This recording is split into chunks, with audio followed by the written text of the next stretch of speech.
Hello, everyone, and welcome back to another episode of Racing Bros NASCAR Podcast, Episode 7, Phoenix Edition, Duel in the Desert. I'm here with my co-host, Brian Velez. Brian, how are you? I'm good. How are you? Not bad, not bad. We're here with another episode, review Phoenix. We're going to answer some questions. We're going to talk about some news, like mostly with the Bristol Dirt, a couple new sponsorships, new racing title, like a new name for a race. We're gonna have Bushy McBush 400. Yeah, we should just name I'm our. not gonna get used to it. I mean, we're gonna talk about that, and then we'll be doing a rant. Well, I'll be leading a rant later about the ratings, and then we'll do our Atlanta preview. So, a little backstory. Usually in our, with races, me and Brian do be on a Discord call, and usually we take notes pretty much together. But this race we could not, scheduling issues, so this is our first race this year without watching it together, so it would be, I guess, interesting to see how our notes contrast and see how, like, different things we saw. So I guess it's a little bit of an experimental episode or something new that we can, test out, because we're obviously not going to watch every race together because, life gets in the way. But Right.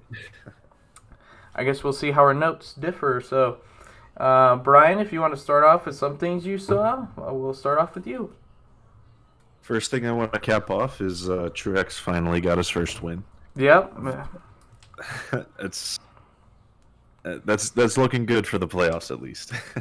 I mean, we're looking down the road and we're kind of confused as if most of these drivers are even going to get in or Right. who's going to be out.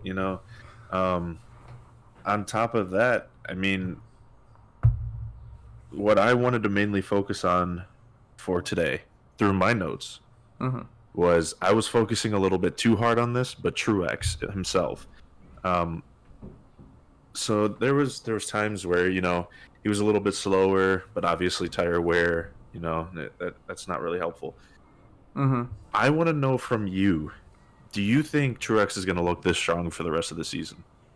I think it's basically like he was last year. He didn't have the most wins last year, but he was always like a top 5 car.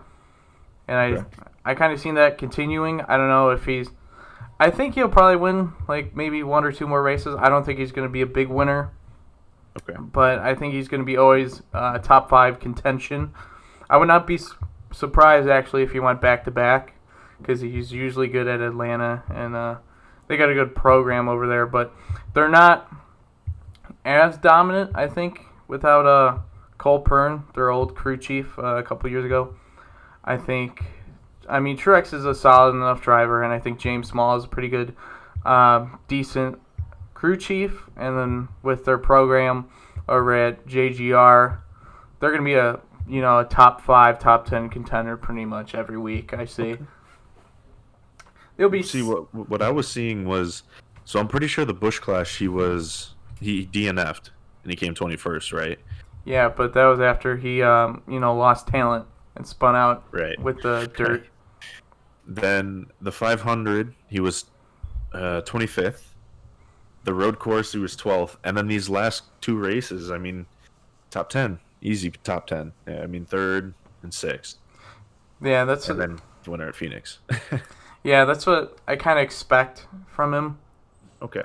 Because I think he's probably the second best JGR car, and then or depending how you view Kyle, we'll get into Kyle later because he had a struggling day today or Sunday, but we're gonna get into all of that. Something else I noticed, the man of the hour, Michael McDowell, wasn't looking so good.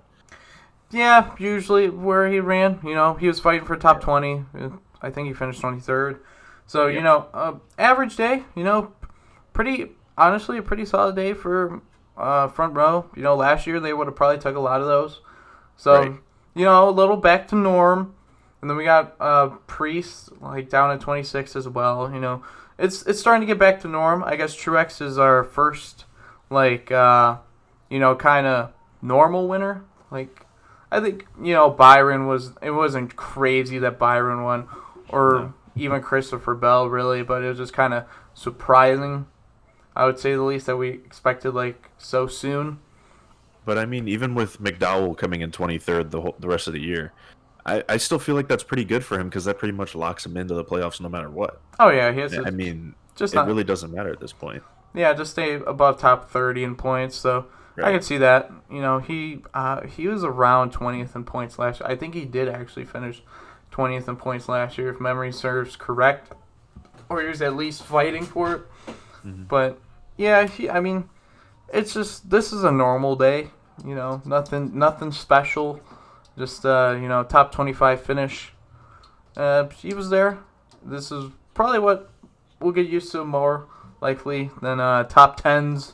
Everywhere we run, but Right. Just a normal front row day. And then other than that, I mean, there was a hectic pit day, I would say. Oh yeah, speeding penalties, especially Everywhere. Kyle Larson. Larson went back. He started in the rear, and then he had 2 pit road speeding penalties. So he had honestly those first 2.5 stages, he probably had one of the fastest cars, I would say, because he would just get back right up there. But that final stage or half stage, I don't know what happened to the car. He just kind of middled out, in the top 10. Still a top 10 car, but it just Yeah, I mean, he still came in P7 at the end of that race, which was, I mean, that's still really good. he has started off way, way faster than I thought he would. I thought it would take a little bit of time to get back to used cars, but he has not missed a beat at all this year. I mean, one pretty much mistake at Daytona Road Course, he's finished top 10, top 5 all year. Yeah. Sounds about right. But, Do you have anything big that you looked at from the race? Besides beating the 2012 Phoenix to death, beating it to death like a fucking dead horse, because we have to go over that Jeff Gordon got crashed by Clint Boyer, and then he went out to the track and crashed Clint Boyer, and then Clint Boyer fucking ran 3 miles. Do we have to go over that? Let's go over that 5 more times. I mean, I get it, but it's it was 9 years ago. Come on. I don't have to see this fucking replay every time we go to Phoenix, fucking Boyer going to the wall, and then him running fucking 4 miles, and then him getting caught by a NASCAR official, and then him pointing at Jeff's fucking holler you! I don't have to see this fucking every 20,000 times that we go to Phoenix. But other than that, I have some things to talk about. Beginning of the race, all Hendrick. I don't know if Bowman didn't get the memo, but all Hendrick was cheating. All went to the rear for unimproved adjustments. They didn't give the memo to the 48. They forgot to. Sounding like Twitter out here. But and then besides the 2012 Phoenix dead horse, let's beat that horse again. So if you guys want to recap, I'm kidding. We had everyone jump to the traction compound pretty early. Kind of expected that. Once this race goes on, it starts to wear out. But there's also, people can make passes and everything. And then we had the cursed 48 car because he got in the crash early. He was trying to get under Chastain, but then Chastain checked up, and then Austin Dillon got in the 48, and then he hit the wall pretty decently on the left side. I thought his day was done, but he, rebounded to 13th. It looked like he was always going near the top 10, but it's he put on Instagram that every time they went to pit the car, that they had trouble pitting, so they had to do crash repair damage and everything. So that's why it took him a while to on his pit road stop, like stuff. Still on top of that, I mean, he rebounded pretty well. Ended up coming P13 in the end of the race. Yeah, top 15 finish, not bad. Atlanta's not his best track, so I guess we'll see how fast Hendrick is and what they got for the setups. Right.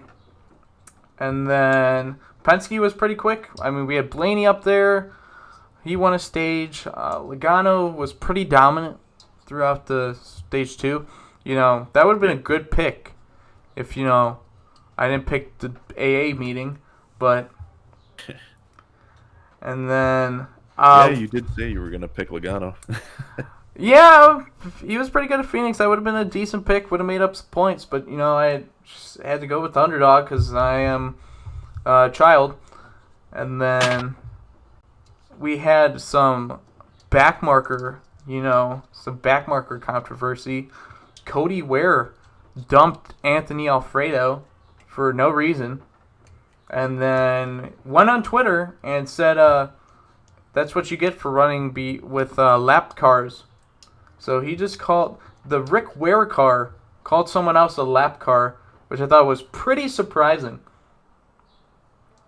And then we had Bubba, stay out for no reason. Yeah. I mean, he did have a reason. Like, he has only 5-lap tires, but tire wear matters a lot at Phoenix, and everyone else had new tires. So I could see that a mile away that it was a bad call. And then, they still did it. Don't know why. And then he fell back. And then he got into Custer, and Custer went in the wall. And then I want to give a shout-out also to Ricky Stenhouse. Having a really solid year. Finishing, every race in the top 20, between 11th and 18th all year. Having a really solid year for JTG in the playoffs right now, but that could all change really quickly. But having a really solid year, and then I wanna go into Kyle Busch's terrible day. Oh boy. So he looked fast early, in the early part of the race, or early part of the run, and then he just dropped off from there. He would fall back, and then he had a tire or something go down, and then he got in with Chastain. He finished 25th, but we're gonna get into Kyle Busch later. And then it pretty much looks like a Hendrick versus Penske versus Gibbs, and then versus Kevin Harvick kind of year. Yeah. I mean, all Hendrick was strong. Bowman to finish top 15 with that car, that's pretty good. It shows the speed. All Hendrick was top 10. Penske was fast all day today. Gibbs was pretty fast, besides Kyle. And then, SHR's essentially Kevin Harvick. Eric Almirola finished 11th. Decent day for him. He needed some points. But anything else you want to get in? If you want to do a recap for Hendrick, Penske, Gibbs, and Kevin Harvick. So, as we said in the last 2 episodes, Hendrick looks fast this year. Mm-hmm. They already have 2 wins under their belt. So, that looks pretty nice for you. Penske's looking consistent. They're having consistent finishes between their drivers for the most part. Mm-hmm. Then you have Gibbs, who they're also looking good. 2 wins with them, I believe. And then you got the whole Kyle Busch thing, which, like you said, we're going to go over. Mm-hmm. And then Stewart-Haas just doesn't feel like they're getting anywhere this season.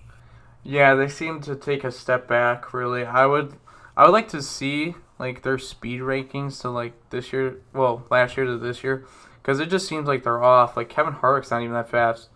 I was going to say, didn't Kevin Harvick already have a win by now last year? Or was it next? I think it was the next race of last year. Yeah, he won. Yeah, he won the first race after the pandemic. Okay, he won Darlington, he won Atlanta, which was that was Jimmy Johnson's full on retirement speech, and That it was about that time, right? Yeah, probably around there, roughly. Okay. And I gotta say, it seems kind of like Harvick is trying to carry SHR with as much as he can. Or, they could be looking at just next year. They could just be looking That's over true. this year. Or But I mean, maybe they're coming from the back right now, like, oh yeah, let's make everybody think we're not a good team, and then boom, they just come out of nowhere and just end the year off great. You know? yeah, that could happen. But I think they're also kind of like Hendrick was in 2018 when they had Bowman and Byron and then Chase and then the old guard Jimmy in there. Yeah. I think it might be like that kind of year for SHR because Custer, I mean, got a fluke win and didn't run really that well and still has no practice. Chase Briscoe never raced these cars, has no practice.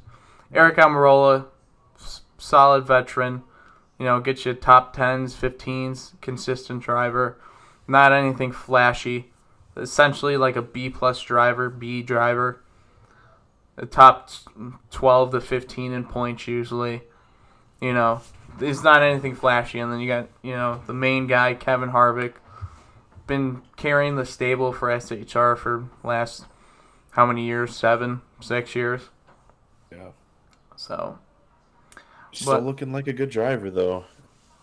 Yeah, he still's got it. I think he's 45, so, he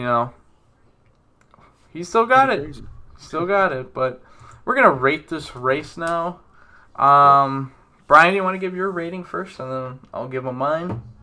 I have a little bit of a weird rating. I went with a 55 out of 100 for this race, mainly because there wasn't really. I don't know. It wasn't as good as the previous races. Mm-hmm. It didn't have that little spice or that little like flair to it. And it kind of took away from it when we saw so many penalties come out, and it was kind of nice to see, there was a lot of changes in the leader, Mm-hmm. except for the second stage, Right. because that was mainly like Penske dominance there. Correct. Mm-hmm. So other than the second stage, I mean, it was like there was quite a bit of changes. Then they were always fighting out of pit lane, and then that's where most of the penalties came from. So I mean, it's maybe I could put some wiggle room in there to give it like a 60, 65, but at least for now, I'm gonna go with a solid 55. Okay. Yeah, my rating is about around the same. I give it 60 out of 100. It was decent. There could be passes made. It was like, I would essentially, it's a little above average race, It's Phoenix, not the greatest racing track, I would say. It's still fun. Like, it was still good. It was fine. Should not be a championship race, but that's another topic another day. But fine race. You could do some passes. The restart's crazy, going on the dog leg, going 5, 6 wide. Usual NASCAR, stuff this year. But yeah, it was pretty decent. 60 out of 100 wasn't amazing. I would say it was probably the 500 was probably the worst race this year so far. But yeah, I would say this race was a little above that. It wasn't the best race, but it was pretty decent. No complaints. Just fine.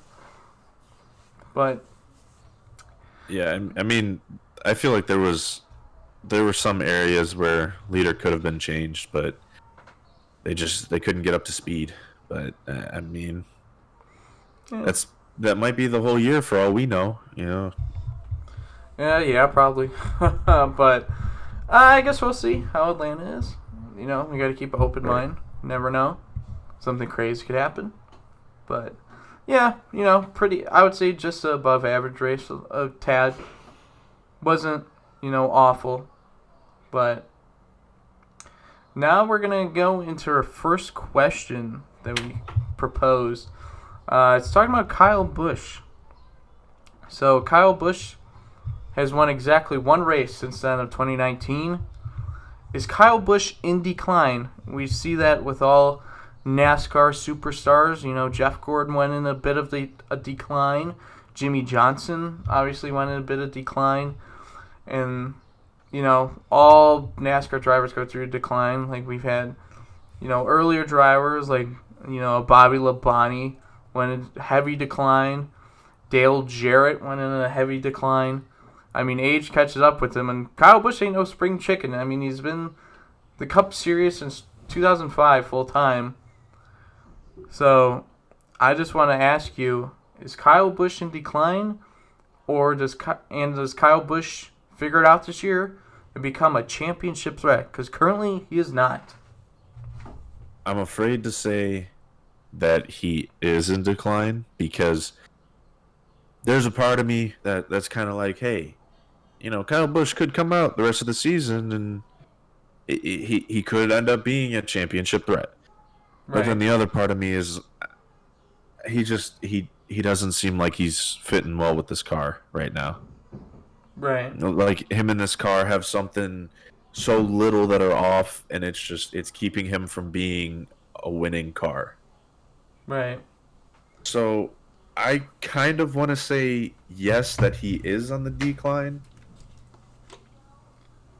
and say for this year at least he is not a championship threat. Mm-hmm. But I would say if he stays one more year, or even for next gen cars, I would say that there's a shot. There's a shot that he could end up being a championship threat again. Oh yeah, I mean he's give Kyle. Him some time to work this out. He's Kyle fucking Busch, man. Yeah. But to answer my own question, I would say I think Kyle Busch right now is in a little bit of decline. He's not winning as many races. He's not even being up there. I think some practice has to deal with it, and then during 2019, the last half of the year, he only won one race. I think it's not Kyle Busch's MO. I think Kyle Busch is in a little bit of decline. I'm not saying he's garbage. I'm not saying he can't be a number one driver ever again. I just think he's instead of a 1 to 5 top driver, I think he's slide down to a 7 to 10 place driver. I mean, he's going to have his good runs. I'm not saying he's not going to win this year. I'm not saying, he could pull something out of his ass and have a deep playoff run. But from right now, I think Kyle Busch is a 7th to 10th place driver in the Cup Series. And I think that might even be a little generous to him. I mean, he also, had a tough start to this year. He's not, been greatest. He's been really hot and cold. Like Vegas, he finished 3rd. And then this race, 25th. It's kind of inconsistent. But I think, he could be a solid, consistent driver. I would say he probably does get a win this year. I'm not saying he's winning 5 or none. I don't think he's going to win 5 races. I think 1 or 2 is, generally what we think. And then, maybe a 7th to 10th place points finish. Or even 12th, 7th to 12th place points finish. It's not, the dominance we are used to seeing with Kyle Busch. Winning 7 races and doing this and that. But I'm not saying he's, trash or anything. It's just maybe this year he's taking a step back and he's got to, look himself in the mirror and try to, get back on the horse. So I think that's a pretty decent take on it. Yeah, we'll see with Kyle. It could also just been a bad week. He could, right. Go out in Atlanta, prove me wrong, lead 250 laps and win the race. I mean, that is also possible. Right. But, right now, he's a 7th, 10th place driver, really, I think. Yeah. But now we're going to go on some news. So there's been a lot of news about Bristol Dirt, some sponsorships, COVID dogs. And then, the iRacing Pro Invitational. So we're going to get all of that. So we found out this week after the race, last week's winner, Martin Truex Jr. is going to run for KBM at Bristol Dirt with Auto Owners as the sponsor. And then we found out Austin Cindric is going to be racing in Cup at Atlanta this weekend with Priotech as his sponsor. SiriusXM joins Christopher Bell for 4 races. And then a new sponsor, Tubi, is joining CGR this weekend at Atlanta with Ross Chastain. And then they will be a sponsor for Kurt Busch in Richmond. And then the iRacing Pro Invitational Series continues. And they're going to start next week at Bristol Dirt. So next Wednesday, we're going to have the Pro Invitational event from what drivers did last year. I don't remember exactly how many races they are. I think there's like 6 to 10. Don't quote me, but I think it's around there, the number of events. And then we found out Atlanta Motor Speedway this weekend is going to use COVID dogs. So from what I read is they're going to essentially have the dogs there and kind of sniff out the person like a bomb or something. And then if the dog does whatever, barks or nudges them, like whatever bomb sniffing dogs do, they're going to pull that person aside, and then there's going to be an actual medical official there, check it out, make sure he doesn't have COVID or he's okay or whatever. So it's not purely going to be the dogs. It's just going to be the dogs kind of testing them out. And then, if there's something bad, they're going to pull them aside. Essentially like at the airport, if the dog smells something in your bag, you get pulled over to the side. The security guard or whatever checks you out. So that's essentially how it's going to work. It's not just going to be COVID dogs that are going to sniff. And if they have a bad sniff, you got COVID, you cannot attend this race. That's not how it's going to be. I guess it's just a quicker way to do it. So I guess we'll see how that works. They've had use for that for the last year, but this is the first time I've heard of that. So it's going to be interesting to see how this works. I'm going to be following on Twitter to see how this, COVID dog stuff works. Maybe we'll use it in everyday life, It could also be, another thing, but we'll see about that. And then Corey LaJoie is running a special NFL Honors paint scheme for the NFL alum. And then Stuart Friesen is going to make his Cup Series debut at Bristol Dirt. He's going to be running for Spire Motorsports in the 77. And then Kansas got a new name, a new title. Bushy McBush 400, which is, there's going to be some real boomer energy, but that is extremely childish. I can't get over that. Why? Why is a Bushy McBush 400? Who voted for that? I'm pretty sure it was Twitter that voted for that. Well, that explains it. This is what this is get off my lawn kind of noise, but Bushy I just couldn't. I'm really, I face palmed after I seen that. Yeah, that was a great way to put in some news there. Yeah, I couldn't. But I think that covers the news for the week. Lots of news, new sponsors, and then the iRacing Pro Invitational, and then Bristol Dirt, all fun stuff. Bristol Dirt is next week. That's going to be awesome. Can't wait for that race. It's either going to be a shit show, or it's going to be a, jam-packed with some action, or it's going to be a whole lot of nothing. So it's either going to be one of those three. So essentially every NASCAR race ever. But we're going to see about that next week. But I'm going to get on a little bit of a rant here. Brian, you can chime in at any time. So, I look on Twitter a lot. I follow Adam Stern. He tweets out the Cup ratings. Mm-hmm. And this week he tweeted out that, I don't know the exact percentage, but the Cup ratings were down. They've been down all this year. Not drastically. I think it was between 5 and 10%. Which, still a number that we're down. It's not good to be down. But Xfinity and Trucks ratings across the board are up. And I just want to maybe answer why. Give some theories. So I think one theory for the Cup ratings I think it starts off with a 500 delay because it looked like we were trending up for the 500 before, and then we had a rain delay, which essentially killed all the momentum. And then we've just been down ever since. I think with the 500, it kind of dictates kind of our whole season. Essentially, like if those ratings are down, then we probably are going to be down for most of the year and stuff like that. It kind of kicks off the season. Like kind of shows like what the ratings, what we can expect.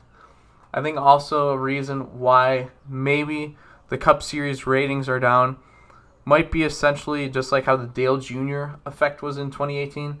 I think it's the Jimmy Johnson effect. You know, Jimmy Johnson's not racing. You know, less people are interested, maybe not watch. So I say that's probably another reason why they're down as well. Because, I mean, we're looking pretty good. Last year in 2019, we were either flat or even gaining some. So I think with Jimmy Johnson being out as well, that we're, losing some ratings. And then bringing the Xfinity and truck into this, why they're being up. I think people, like, it also, like, gives the Jimmy Johnson effect. Like, people are trying to find their next Jimmy Johnson, you know.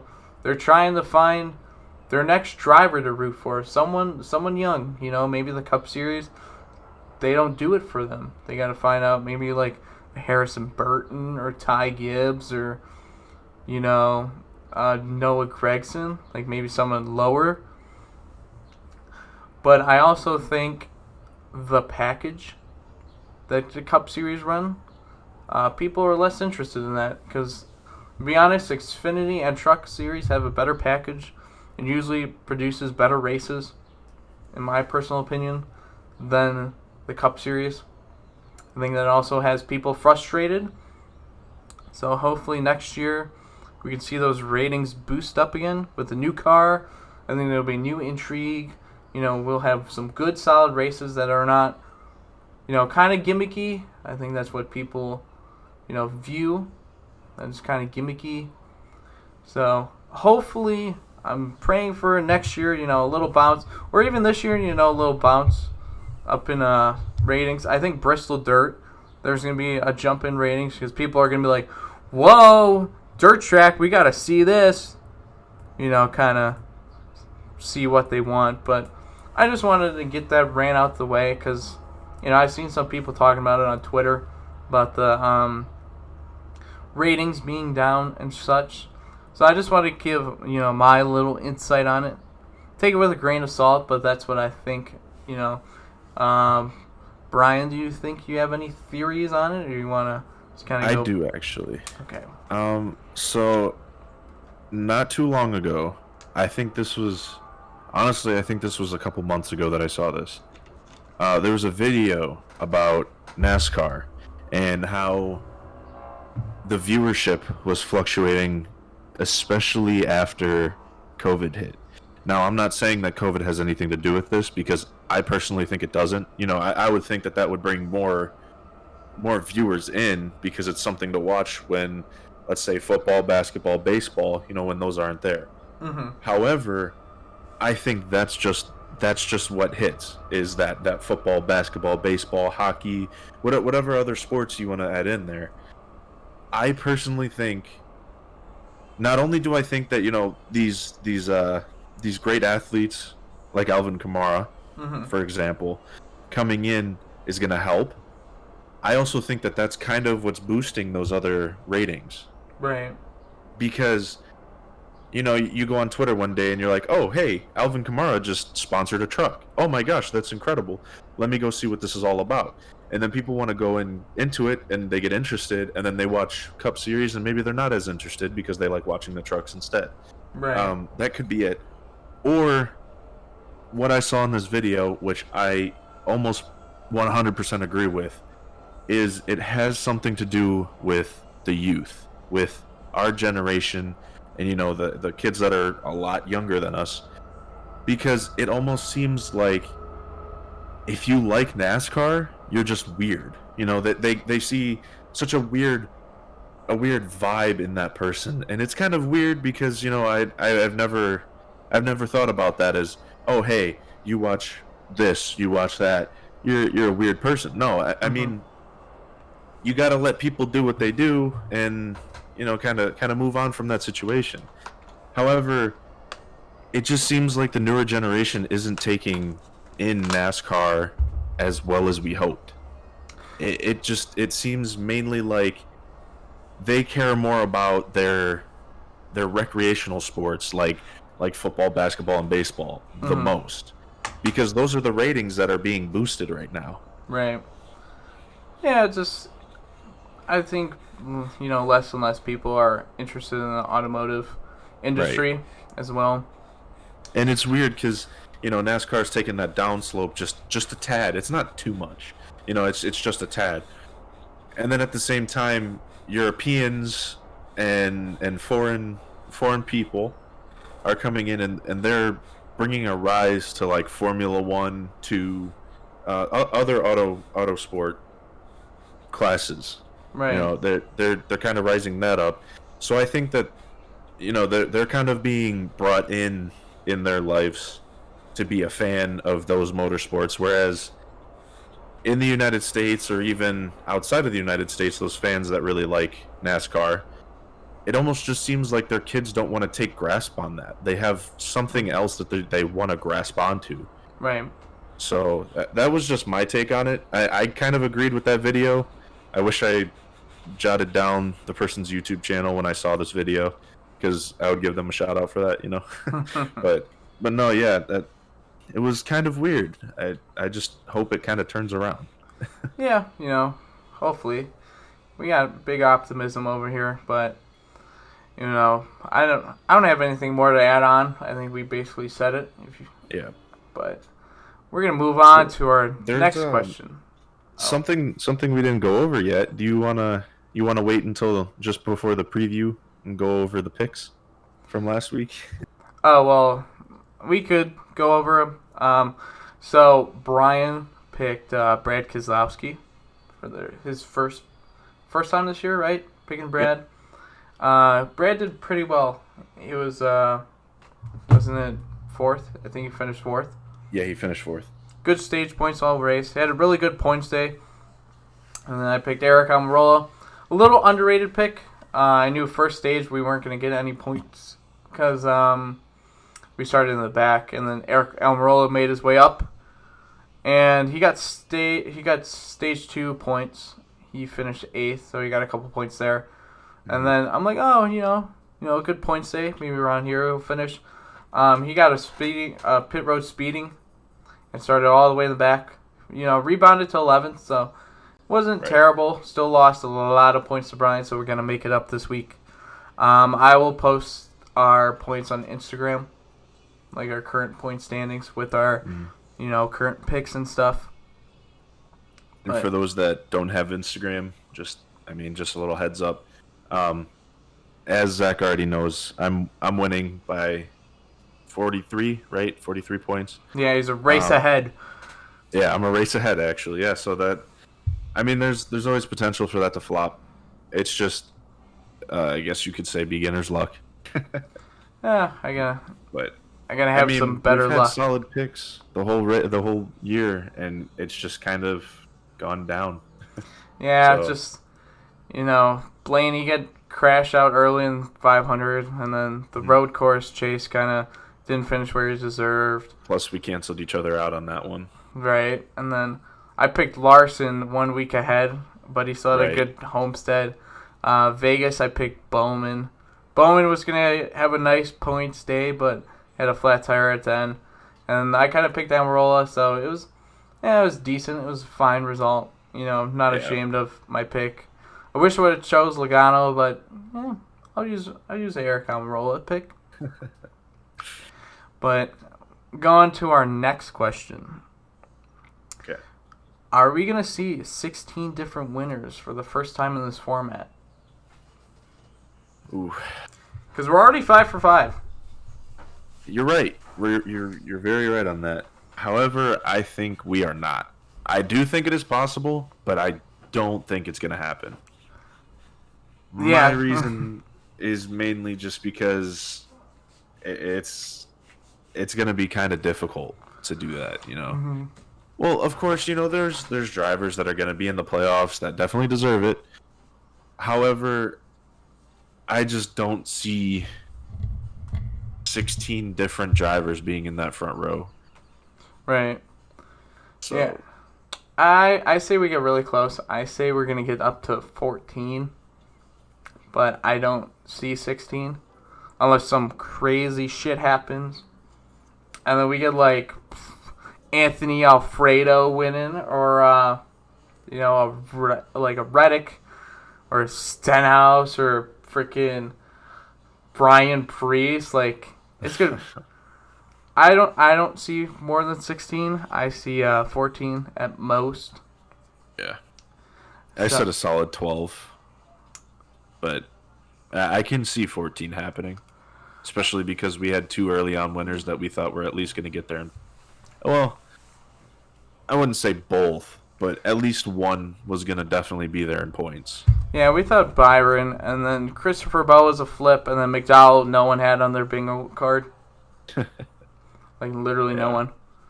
That's that bingo card that you get from the bottom of the pile that you're just like, oh god, I don't see this happening. Yeah, and then you get 4 in a row, and you're like, whoa! Yeah, right. But now we're going to go on to our Atlanta preview. Hot Atlanta, baby. So this race, I expect, I don't expect that much passing, to be honest. I think this might be one of the worst races this year, to be honest. I hate to start on a down note, but I mean, Atlanta, is a worn out surface. I think it's too worn out, personally. I think they do need a repave or a configuration, because I think Atlanta could be a good track. It just, with this package, it really hasn't shown that. I'd be surprised if it's a pretty good race. I'm going to keep, my open mind. But I don't think Atlanta will produce that great of a race. I think it's essentially going to be whoever can get out in clean air is going to be fine. And then it's going to be close within the backpack, but it's not really going to, produce a lot of passing. But that's how I kind of view it. I don't think it will be that good, but, I'm not an expert. I don't know what's going to happen Sunday.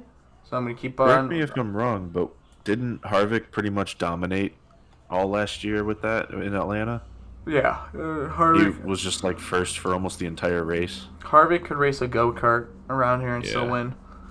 But so, hey, I mean, maybe this will be his first one of the season, and that'll completely turn things around in our eyes.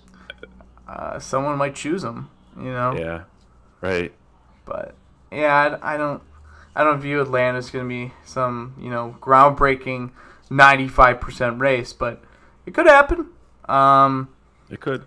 We're going to have to wear a tire wear. It's going to be a big key. It's going to be probably a lot of flat tires. And probably some people blowing out tires in the wall. And, we're going to... What do you think is going to happen this race? You think essentially same thing, or want to add on, or... Pretty much same thing. I don't know. I feel like Atlanta, there's not really enough room to really race. I would say about 5-6 years ago, it was pretty good. Like, you could do different lines and stuff. But we don't have that package, sadly, and we don't have the track surface. I think it's honestly past the age of, like, it's like too old. Because there's like a medium ground where it's like, it's old, it's worn out, but it produces great racing. Right. And then there's like the new surface, which, it's just grip central. We don't want that. But hey, from what we've seen so far this year, I wouldn't put anything completely off. Yeah, we could open mind. It could be the best race of the season. So I guess we've seen teammates dump each other. We've seen teammates overtake each other. We've seen a lot. Right. So I'm not going to completely close it out, but I'm going to agree with you that I don't think this is going to be an amazing race. Yeah, it's not going to be some barn burner. Right. But I guess we'll do our. Should we do our picks or? Yeah, let's go ahead and do that. I guess we'll go to our picks. Surprisingly, for my pick, gotta go with the man who dominates this race year in, year out. Kevin Harvick is my pick, taking him for the win. Someone to look for, I think, was a little underrated. I think maybe Ricky Stenhouse. So, he's been running good this year. Running, 11th through 18th. Pretty decent at Atlanta. I think he's going to be around there. Maybe fighting for top 10. I think he'll be around there. So I think that's someone to look out for. That would be my dark horse, Ricky Stenhouse. And I think Kevin Harvick is going to, kind of duel his way up there and get the win at Atlanta. So now we see where you were hinting at somebody might pick him this week.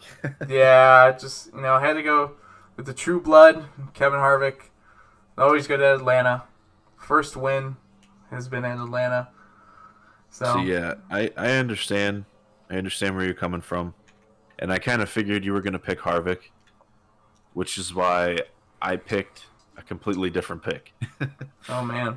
I still think, Harvick's probably going to win, but I personally see Denny, Mr. PJs himself. Oh, Domino's man. I think he's going to be up there. I truthfully do.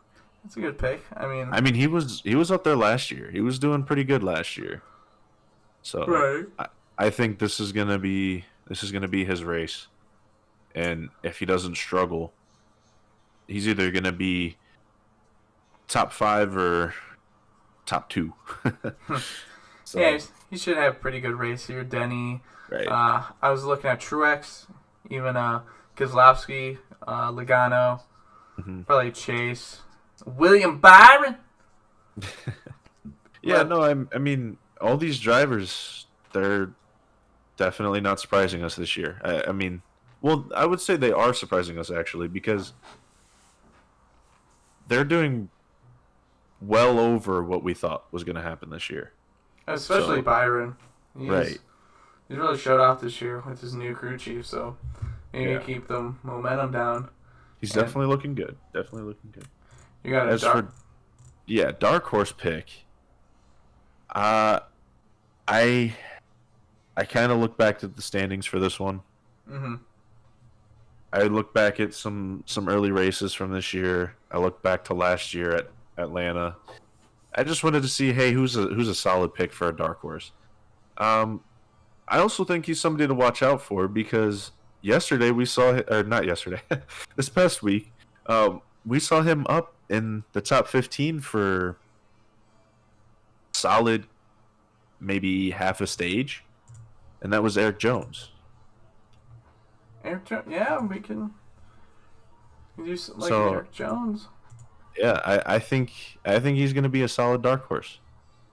Hey, it could work out, man. Well, knowing our dark horses, they're going to both be top 5. Yeah. But and then both of our at least your winner will be top 10. Well, I gotta hope. I need a good week. Yeah. Watch it the only week Kevin Harvick, runs bad at Atlanta ever in his life. I would be extremely mad. And then watch Denny not win, but he'll be like top 5. But I think that's it for Phoenix review and our Atlanta preview. Mm-hmm. Thanks, Brian, for joining me another week. And no problem, brother.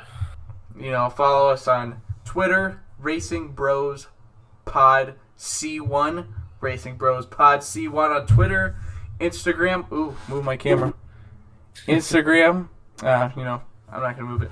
Instagram. We are at Racing Bros Podcast. I just post some pictures on there. Be great if you guys give us a follow if you want. Our personal social media is on there as well. If you guys want to give it a follow. But thank you guys for joining us for another episode. This has been episode 7, Phoenix Edition and Atlanta preview. So we'll see you guys next Wednesday. Go Kevin Harvick. See ya.